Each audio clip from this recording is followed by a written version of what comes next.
Hai guys, balik lagi di channel yang selalu bahas alur cerita. Di video ini kita bakalan ngelanjutin part kemarin. Setelah Jiangsu ikut ke Universitas Zhou Mingyu dan tiba-tiba diserang burung misterius. Kini komplotan burung marah-merah mendekat ke arah Jiang dan Zhou. Jiangsu yang dengan katananya dan mengeluarkan aura kebiruan bersiap menyerang. Dengan satu hempasan katana miliknya komplotan burung mata merah automodjar. Di sini nampang Zhou yang ketakutan melihatnya. Dia berpikir dalam hatinya dan berkata, "Banyak darah, oh God." Jaing yang sadar dan melihat mata burung merpati, ia berkata, "Merpati-merpati ini sepertinya disantet sama seseorang. Mereka pasti menggunakan obat beracun untuk memberikan bantunya memberikan mantra." Zhou yang langsung mendekat dan berkata kepada Jiangsu, "Ada yang mengendalikan burung-burung ini untuk menyerangku? Tidak mungkin, kenapa aku begitu tidak disukai orang-orang?" Namun perselisihan terjadi di antara Jiang dan Zhou.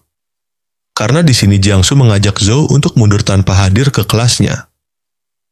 Dari kejauhan ada seorang bocah menggunakan teropong melihat ke arah Jiangsu dan Zhou. Bocah itu berkata, "Wanita itu pasti pengguna mantra, dan kok bisa dia melindungi pria sampah tengil itu?" Bocah ini bernama Kiki. Tiba-tiba seorang perempuan berkata sambil memegang kipas di tangannya. "Kiki, ngapain kau di kantorku?" tanyanya. Di sini HP Kiki tiba-tiba berdering. Seorang pria berkata, "Kami telah selesai menginvestigasi pengacara yang kau butuhkan." Pak tua ini berkata kepada Heroin Sun, pria berambut putih, "Siapa yang diawasi Heroin Sun kali ini?" Dia pun langsung menjawab, menjelaskan, "Bukankah ada kasus pembunuhan oleh anak kecil kaya raya tidak lama ini? Pengacaranya adalah yang kita investigasi." Di malam hari yang sunyi, dua perempuan ini ketakutan dan tampak kamar pecah berantakan. Ya, Kiki bocil SMP lagi-lagi meresahkan dan menggandung seorang pria mesum. Setelah berhasil dan membereskan pria mesum ke kantor polisi, Kiki di sini berpikir akan menyingkirkan Zhou Mingyu. Karena sebelumnya Zhou dirumorkan pria sampah yang sering bermain sama para cabe di kampusnya, di bar ruang bawah tanah 1. Di sini Kiki langsung berteriak, "Semuanya dengarkan aku." Kiki berkata, jika dia membutuhkan bantuan para sekumpulan pria di bar ini. Kiki berniat untuk semua orang menghalangi Jiangsu agar dia bisa menghabisi Zhou Mingyu. Pria berkacamata dengan semangatnya langsung berkata, "Oh, itu mudah, serahkan saja padaku." Sayangnya salah satu dari mereka langsung berkata setelah melihat foto Jiangsu, "Sial, bukannya itu si pemburu hantu yang gila ketika misi yang diberikan Kiki ditolak." Ada seorang pria tua menghampiri Kiki. Di pagi hari bertempat di Little Sun Agency. Ketika Zhou ingin ke kamar mandi, tiba-tiba bertemu Jiangsu yang sedang boker. Di sini Zhou kaget, mendengar suara Zhao Hanqing langsung mendekat berkata, "Su, apa kamu sudah selesai? Aku sudah nggak tahan lagi, woi." Melihat Zhou terduduk di lantai, Hanqing berkata, "Set, ngapain bocah di sini? Apa yang kau lakukan?" Zhou menjawabnya, "Tadi aku mau gosok gigi dan cuci muka. Lalu papan itu." "Oh ini?" "Untuk menunjukkan permintaan maafku," jawab Zhou. Jiangsu ia langsung keluar, berkata, "Kakak maaf membuatmu menunggu." Mengetahui kejadian itu, Zhou langsung auto ditampol Hanqing. Ketika Zhao dan Jiang sedang jajan, lagi-lagi dihampiri para binatang dengan mata merah yang dikendalikan dengan mantra. Ketika anjing itu ingin menggigit ke arah Zhou, dengan gercep Jiangsu langsung beraksi. Muncullah seorang pria tua misterius. Dia adalah orang suruhan Kiki. Sementara Zhou Mingyu disuruh cabut meninggalkan Jiangsu. Di sini Jiang dan Pak Tua ingin berduel sengit. Ketika Zhou pergi, dia langsung memberikan serangan kepada Jiangsu. Pak Tua itu berkata, "Kakek akan menunjukkan cara meniup permen padamu."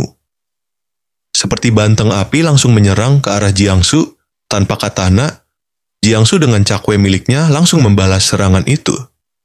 Jiangsu berkata, "Kenapa kau mencoba menyakiti Zhou Mingyu? Siapa orang yang menyuruhmu?"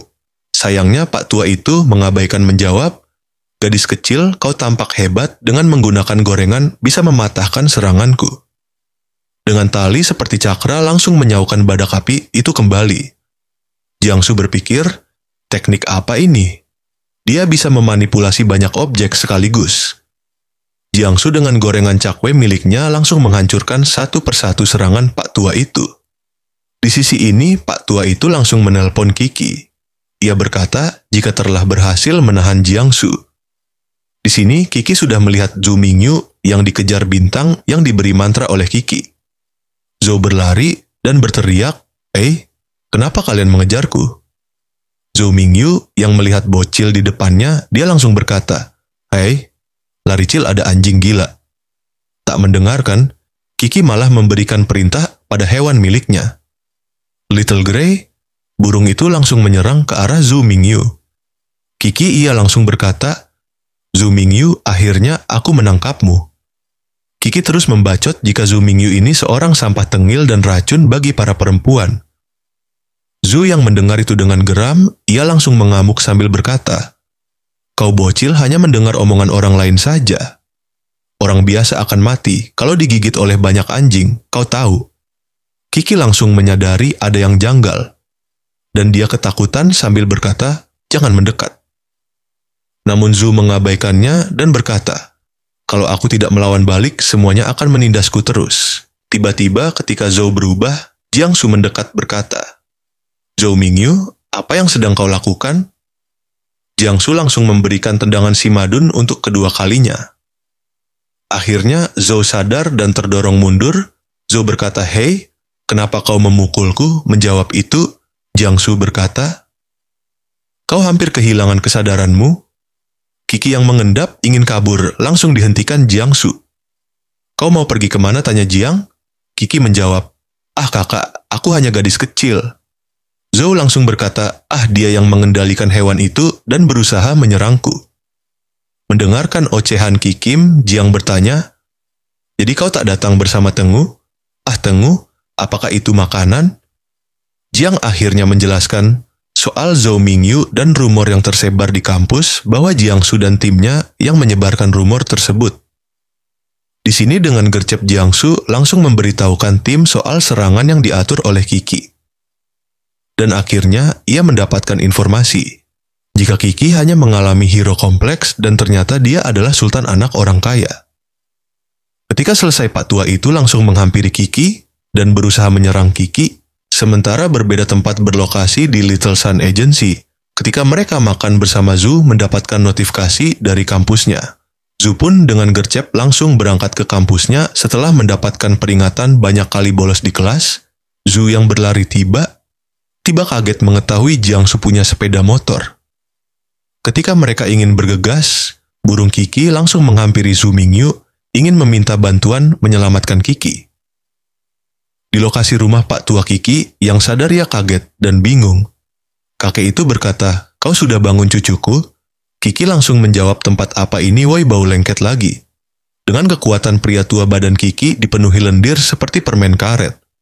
Sesampainya di sini Zhou Mingyu dan Jiangsu telah sampai. Pria itu kaget dari luar seperti ada serangan yang akan datang menghampirinya. Kakek itu berkata, "Woh, kau memang sulit untuk disingkirkan." Jiangsu dengan katanya mengeluarkan kekuatannya membuat kakek itu terdorong mundur. Ketika Pak Tua itu ingin berevolusi, langsung dipatahkan oleh serangan Jiangsu. Jiangsu berkata, "Kali ini yang kubawa bukan gorengan, melainkan katana yang akan menghabisimu." Menerima panggilan masuk, Jiangsu berkata bagaimana keadaan di sana. Sekuat tenaga Zhou Mingyu sedang berusaha melepaskan Qi dari serangan lendir Pak Tua. Jiangsu berpikir Pak Tua itu dikalahkan dengan satu tebasan, tapi dia lagi-lagi berulah dengan memakan sebuah pil kecil. Dengan memakan pil itu, Pak Tua langsung berubah semakin kuat dengan aura kekuatan yang memancar. Pak Tua itu semakin menggila, ia berkata, "Jadi aku memanggil Asura Agung?" Dia berevolusi seperti babi, membuat Jiangsu sekuat tenaga ingin mengalahkannya. Dengan cepat, Jiangsu menebaskan katananya. Serangan itu tak bisa dihalangi membuat pria tua itu terpental mundur. Ketika Pak Tua ingin membalas serangan Jiangsu, langsung menghindar. Jiangsu berpikir ketika berhasil menahan serangan Pak Tua itu, aku tidak bisa menembus pertahanannya. Dengan cepat, Pak Tua langsung menyerang Jiangsu hingga terpental mundur. Jiangsu berkata dengan kekuatan yang semakin kuat. Kekuatan hanya bisa diukur dengan kebajikan dan memiliki keyakinan diri sendiri yang kuat. Tak mau mendengar bacotan Jiangsu. Pak Tua berteriak, "Tutup mulutmu." Jiangsu menarik, napasnya mengeluarkan sebuah teknik Qi, Flowing Water Sword, Arts First Set. Dikelilingi sebuah es yang langsung menusuk Pak Tua babi itu. Pak Tua yang berkali-kali diserang berkata kepada Jiangsu, "Aku hanya menginginkan sebuah reuni keluarga, apa yang salah dengan itu?" Jiangsu menjawabnya, "Aku bilang kalau menculik tidak baik dan itu bukan soal reuni saat." Tak bisa menerika Pak Tua langsung mengeluarkan sebuah teknik dan itu adalah kekuatan kemunafikan dunia. Merasakan itu Jiangsu berpikir, apa? Kekuatan dan energinya mirip seperti Tengu jahat. Dengan serangan yang tak bisa ditahan, Jiangsu ia langsung auto-mimisan dan katana terpelanting jauh. Dari kejuahan Zhou Mingyu melihatnya, astaga, haruskah aku menggunakan Tengu? Tidak, aku tak bisa mengendalikannya. Zhou mendekat ke arah Jiangsu dan berkata, "Kau tidak apa-apa." Jiangsu berkata, "Pak Tua itu kekuatannya sangat mirip denganmu. Apa yang terjadi dengan orang itu?" Melihat Jiangsu yang terluka parah, Zhou Mingyu kaget.